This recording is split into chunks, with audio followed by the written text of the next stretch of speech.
Bienvenue sur Business 24 Africa, c'est l'heure du journal. À présent, les titres de l'actualité.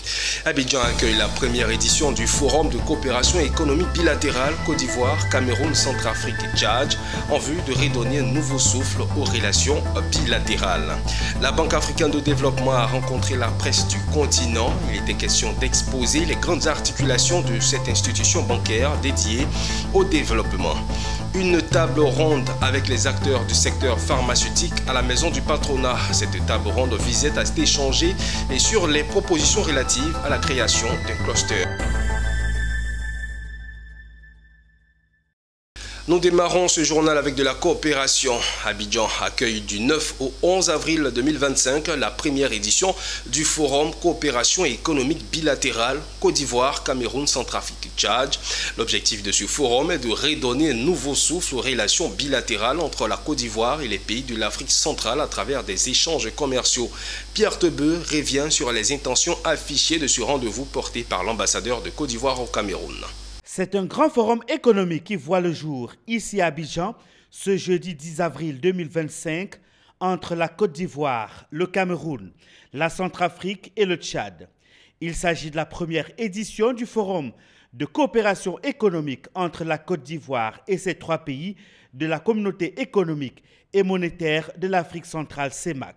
Ce rendez-vous initié par l'ambassadeur de Côte d'Ivoire au Cameroun est non seulement un cadre de dialogue et de concertation entre les secteurs publics-privés des pays de la CEMAC, mais aussi un cadre d'échange économique. Je me disais que il a des relations personnelles donc avec ses homologues, mais il a attiré mon attention sur le potentiel de tous ces pays et aussi la nécessité pour nous aujourd'hui dans le cadre de la coopération sud-sud. À la cérémonie d'ouverture, les représentants du Cameroun et du Tchad ont salué cette initiative qui rapproche les différents États avec la Côte d'Ivoire. Le Cameroun et la Côte d'Ivoire sont deux puissances économiques de l'Afrique subsaharienne. Elles partagent une vision commune, celle d'un développement fondé sur la complémentarité, l'industrialisation et la diversification de nos économies. Nos échanges commerciaux, bien qu'en pleine croissance, méritent d'être consolidés et optimisés. Il est temps de saisir ces occasions pour intensifier notre coopération. Cependant, nous savons que le secteur pétrolier, surtout au Tchad, a modifié nos économies.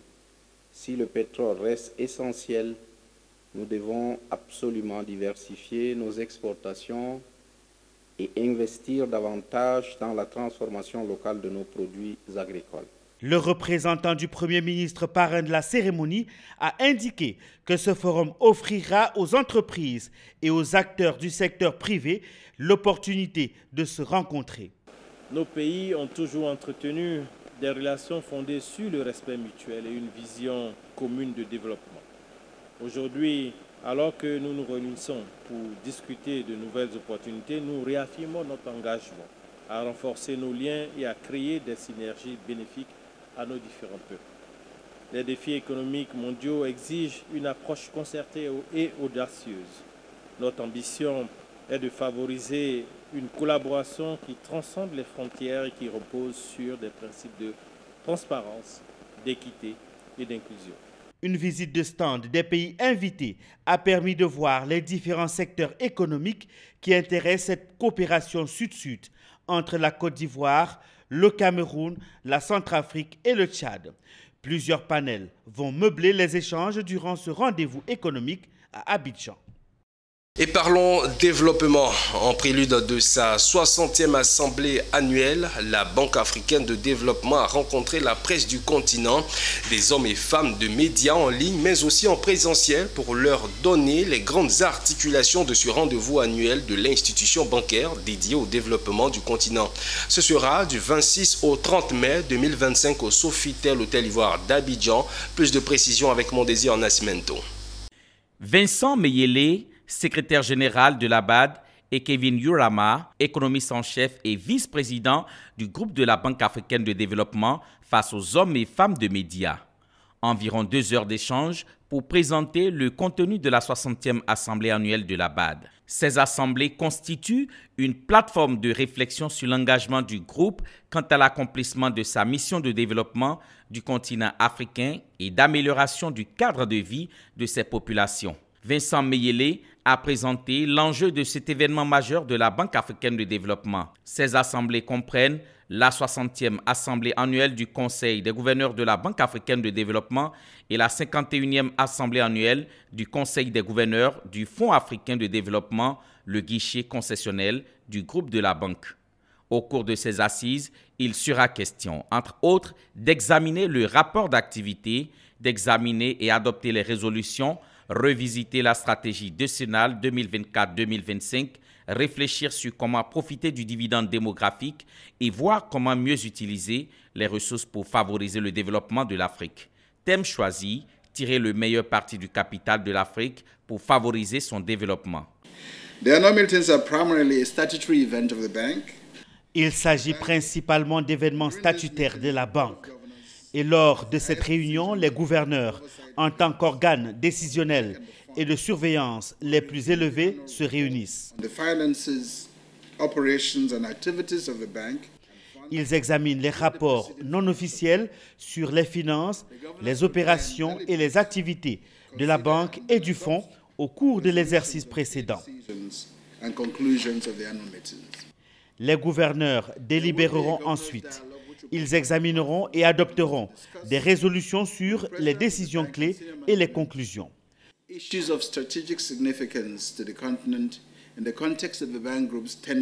Un dialogue sur la gouvernance sera organisé, offrant une plateforme de décision sur la gouvernance. Of selected youth from different regions of the continent to reflect on how best to leverage the continent's burgeoning youth demographic dividend. Ces assises seront meublées, selon Kevin Yurama, économiste en chef et vice-président du groupe de la Banque africaine de développement, d'événements de savoir et de dialogue des chefs d'État sur les actions nécessaires pour propulser l'Afrique. So in that regard, we are going to be having a set of 4 major knowledge events. À ce regard, nous organisons 4 événements majeurs de partage de connaissances. L'un d'eux se tiendra le 27 mai de 11h à 13h. Il portera sur les mesures à prendre pour que le capital de l'Afrique contribue davantage au développement du continent. Après cela, le 27 mai, se tiendra une réunion plénière de haut niveau consacrée au lancement du rapport Perspectives économiques en Afrique 2025. Every year focuses on the theme of the annual meetings. Au cours de ces assises, le nouveau président successeur de Akiwumi Adesina sera élu et prendra service le 1er septembre 2025. 6 000 participants sont attendus à Abidjan pour cette 60e AG de la BAD. Cette prochaine 60e Assemblée annuelle de la BAD est particulière en ceci qu'elle verra l'élection d'un nouveau président à la tête de la BAD pour remplacer le docteur Akiwumi Adesina. Ils sont 5 candidats en liste. Allons à leur découverte avec Alani Toua. Qui remplacera le docteur Akiwumi Adesina à la présidence du groupe de la Banque africaine de développement BAD? La réponse le 26 mai prochain lors de la 60e Assemblée générale de la BAD qui se tiendra à Abidjan. Le comité directeur, après examen des candidatures, a validé une liste de 5 candidats au poste de président de la BAD. 1. Le Sénégalais Hott Amadou, 53 ans. Il est économiste et banquier d'affaires. Il a été précédemment envoyé spécial du président de la Banque africaine de développement pour l'Alliance pour l'infrastructure verte en Afrique. Avant ce poste, il a été ministre de l'économie, du plan et de la coopération du Sénégal entre avril 2019 et septembre 2022. Son expérience gouvernementale et sa connaissance de l'institution pourraient être un atout. 2. Le Zambien, Dr Maimbo Samuel Munzele, 52 ans. Il a été désigné comme candidat officiel de la Communauté de développement de l'Afrique australe, SADC. Depuis le 1er juillet 2023, Samuel Munzele Maimbo occupe le poste de vice-président du budget, de l'évaluation des performances et de la planification stratégique à la Banque mondiale. Chef de cabinet des présidents de la Banque mondiale, il cumule 30 ans d'expérience dans le développement. Une expérience internationale qui pourrait être un avantage. 3. Ta Sidi Ould, Mauritanie, 61 ans. Président de la Banque arabe pour le développement économique en Afrique, BADEA, depuis 2015, avant son départ il y a quelques jours. Sous sa présidence, le capital de la banque a été triplé et le volume de ses opérations multiplié par 3. La BADEA s'est imposée comme un acteur financier de premier plan en Afrique en intensifiant ses soutiens budgétaires aux États, en finançant des projets d'infrastructure et en ouvrant plus largement ses guichets au secteur privé. C'est ce sens du développement accompli qu'il veut mettre à la disposition de la BAD. 4. Toli Abbas Mahamat, pays Tchad, 53 ans. Mahamad Abbas Toli, candidat unique de l'Afrique centrale, adoubé par la Communauté économique et monétaire de l'Afrique centrale CEMAC, puis par la Communauté économique des États de l'Afrique centrale CEAC, l'ancien gouverneur de la Banque des États de l'Afrique centrale BEAC, rassure de par son expérience, sa force, incarner le changement. 5. Enfin, Madame Tchabalala Badjaboulili, Swazi, Afrique du Sud, 58 ans, seule femme en lice, ancienne vice-présidente principale de la BAD, et les fins connaisseurs des dossiers de l'institution et des ambitions de développement des pays africains. Elle est connue comme stratège financier et l'un des leaders du développement sud-africain avec plus de 30 ans d'expérience. Elle pourrait créer la surprise.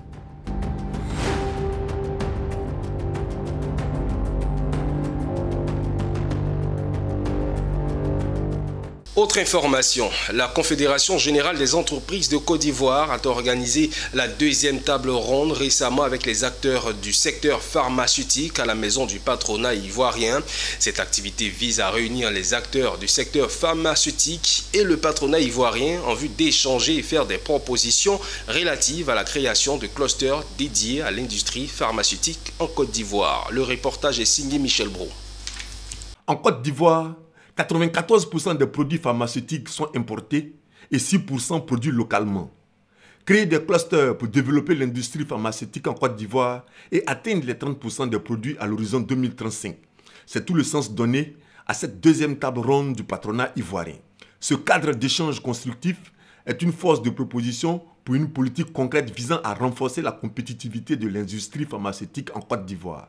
La table ronde a permis de dégager plusieurs propositions concrètes qui seront soumises aux autorités compétentes pour examen et mise en œuvre. Nous nous réjouissons donc que le secteur privé puisse s'inscrire dans cette dynamique en organisant cette table ronde qui permettra justement de coordonner les actions, les activités que nous menons et faire en sorte que nous puissions donner du contenu à cette stratégie du gouvernement de bâtir donc une industrie pharmaceutique compétitive par les clusters. Nous faisons en sorte que nous puissions développer un cluster particulièrement à Yamoussoukro, qui est une région qui a un fort potentiel, notamment en termes de recherche, mais également un fort potentiel en termes d'infrastructure. Nous avons une zone industrielle de plus de 750 hectares et qui va donc être utilisée pour développer plus de 70 hectares qui vont être consacrés donc à ce cluster. L'engagement que la Confédération générale des entreprises a pris, je dois dire l'engagement que le secteur privé a pris, c'est de se saisir de ce dossier, en tout cas en ce qui concerne les clusters, parce que déjà l'idée de créer des clusters est une proposition de la Confédération générale des entreprises. Donc lorsque vous avez un bébé, vous devez vous faire fort de faire en sorte que ce bébé grandisse. Cette deuxième table ronde de la CGC représente une étape significative dans la démarche du développement de l'industrie pharmaceutique en Côte d'Ivoire. La mutuelle des commerçants de Côte d'Ivoire a initié récemment la remise officielle des premières cartes d'adhésion à ses membres. La cérémonie s'est tenue à la salle des fêtes de la mairie d'Adjamé en présence de plusieurs commerçants et partenaires. Au total, 400 commerçants, premiers souscripteurs à cette mutuelle, ont reçu leurs cartes des mains du président du conseil d'administration de la MUCI, Farikou Soumaoro. Nous témoigne Enis Brou. La MUCI est née d'une ambition claire, offrir aux commerçants de Côte d'Ivoire un véritable outil de solidarité et de protection sociale. En effet, trop longtemps, cette catégorie de travailleurs a été laissée à l'écart des systèmes classiques de sécurité sociale à travers la MUCI. L'objectif est de répondre aux besoins essentiels des commerçants, notamment en matière de santé, de prévoyance et de sécurité économique. Nous sommes aujourd'hui en 2 mois d'exercice, nous sommes à plus de 2000 membres et nous envisageons cette année d'atteindre les 70 000 membres pour cette année 2025.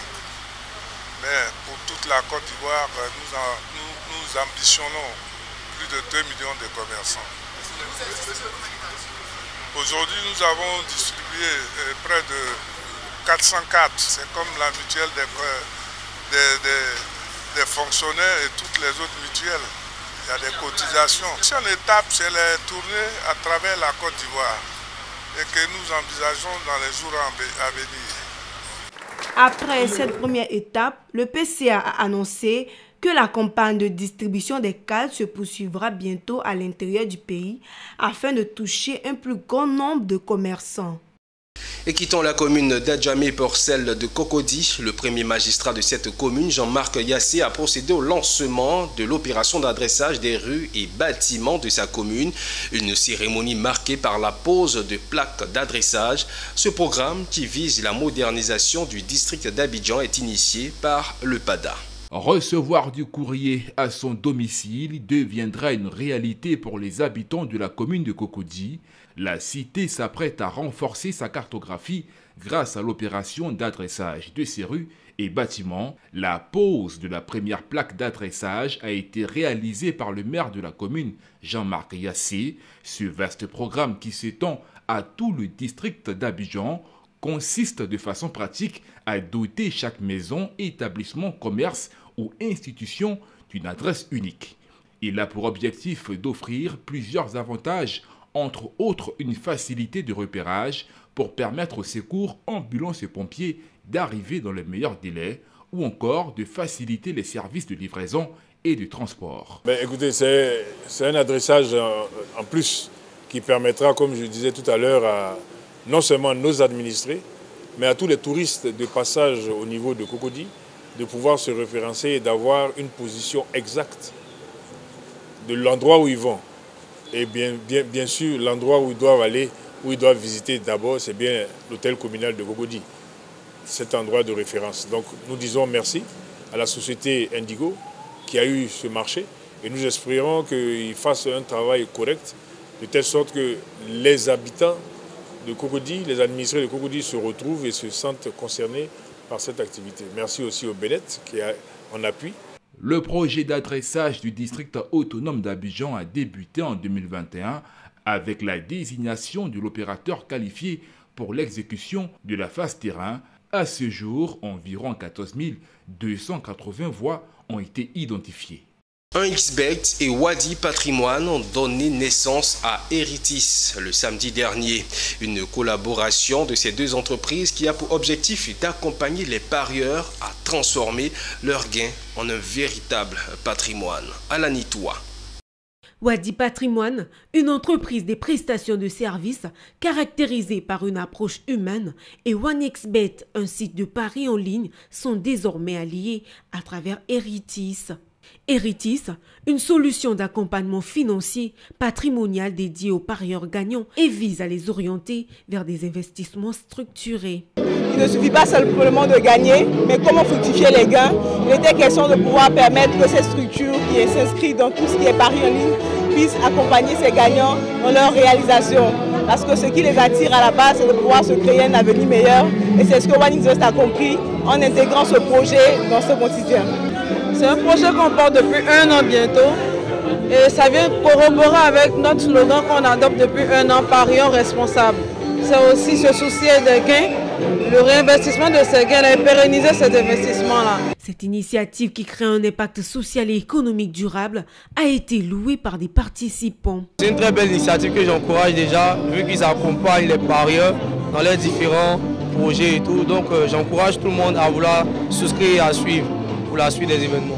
Pour rappel, l'objectif de Heritis est de lutter contre la précarité post-gain, de structurer les projets des gagnants, créer un impact social et économique durable et redéfinir la perception du pari en ligne. Ouvrons la page d'éducation nationale. AIP, Comway Capital et la Fondation Jacobs ont lancé un fonds d'impact dédié à l'éducation en Côte d'Ivoire en 2017. Ce fonds, dénommé Éducation Impact Fund, était doté de 585 millions de francs CFA. EIF a apporté un soutien financier et managérial à 6 petites entreprises ivoiriennes ayant pour objectif d'améliorer la qualité et ou l'accès à l'éducation. Après 5 ans d'exercice, la clôture de ce programme a laissé planer de belles perspectives puisque son bilan est positif, nous témoigne Philippe Zabo. Voici les résultats du projet Education Impact Fund. 463 millions de francs CFA investis dans 6 entreprises, dont 5 dirigées par des femmes. 80% du montant investi récupéré sur 5 ans. Ces entreprises ont augmenté leur capital de plus de 220%, créant plus de 100 emplois et formalisant 82% de ceux-ci. À côté de ces résultats, EIF est un projet innovant. C'était le premier fonds dédié donc à l'éducation en Côte d'Ivoire. Donc un fonds en fait à travers lequel on a voulu démontrer que on peut investir dans le secteur privé de l'éducation en Côte d'Ivoire, avoir des retours financiers, c'est l'objectif d'un fonds, mais aussi des retours au niveau d'impact sociétal. Ça a été le premier fonds de capital investissement à impact à être créé en Côte d'Ivoire. Avec un ticket global d'investissement au début qui est modeste, mais qui a permis d'accompagner 6 PME, de créer plus d'une centaine d'emplois, de multiplier la taille de ces entreprises par 3.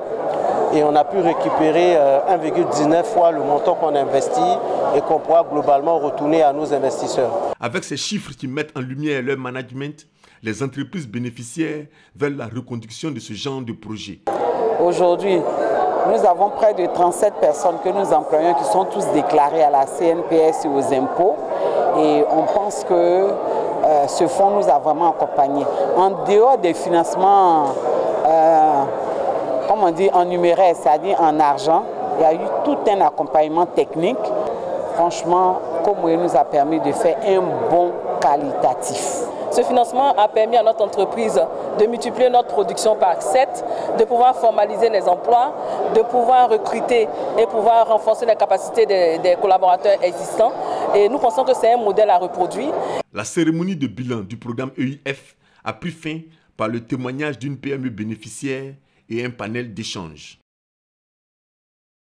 Des étudiants ivoiriens ont présenté un Master 2 en droit et de l'immobilier de la construction ce samedi dans la commune de Yopougon. Ce Master 2 en droit de l'immobilier de la construction va offrir une formation approfondie aux étudiants et professionnels désireux de se spécialiser dans ce domaine. Le point avec Sandrine Kwame.